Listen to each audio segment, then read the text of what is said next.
So a couple of weeks ago, me and four colleagues of mine, Rich Webster, who you guys know, three colleagues of mine, Rich Webster, who you guys know, military expert and good friend to the Fowler Show and good friend to me, Marcus D. Banks, as well as Mike LaSousa, author, international foreign policy writer and researcher, used to work here at the Fowler Show, came up with our plan to solve the war in Iraq, the Millennial solution.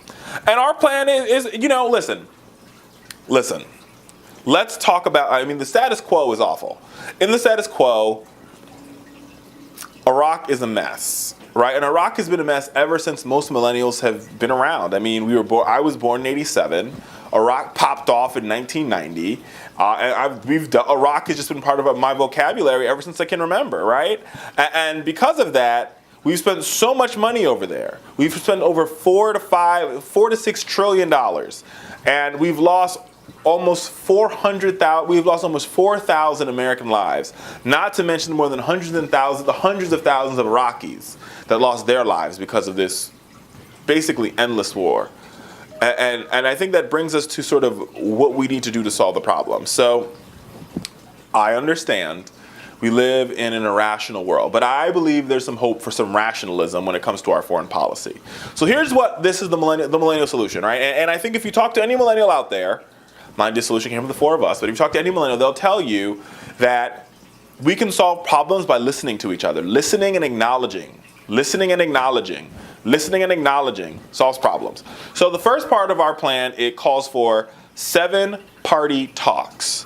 And the 7-party talks are talks that will include the Turks, Iran, the Kurdistan regional government, which is to the north, the Sunni leadership, the Military Council of Tribes, which is a partner to ISIS but not ISIS itself, and the al-Maliki government, and some sort of international governmental organization, whether that be the United Nations, the Arab League, some sort of international NGO or intergovernmental agency, right? And the hope of this, hope of these 7-party talks is to get to some sort of resolution.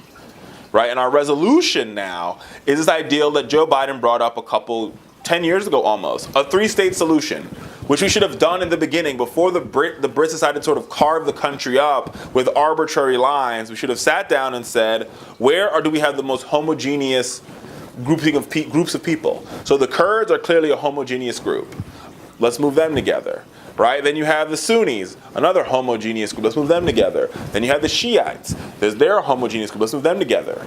Right? All three in separate states. That way you would sort of quench the radicalism of ISIS. You would allow the Kurds to sort of get the statehood they've been fighting for years. Is the reason why they took back Kirkuk. Right? And you would solve much of the problems that we're sort of in now. And I think the most important thing here, before we even get to the 7-party talks, is that we need to stop being America's version of the Mean Girls. We need to sit down with Iran. And they could be our frenemy for the time being. And people are like, oh, we can't talk to Iran. It's horrible. It's awful. Listen, FDR talked to Stalin because he understood that working with, him and Stalin together could overcome a worse evil, which is ISIS, or terrorism, or whatever the hell you want to call it. So let's sit down.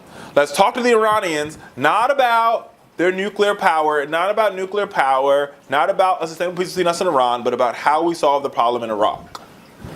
Let's open up the door. This is what Nixon called, we work, détente is the word in French, right? So let's work together and let's really be responsible here, because let's face it, Iran is already engaged in the region. They're probably more engaged than we are in the region at this point in time when it comes to boots on the ground. So why aren't we talking to them? Why aren't we talking to them?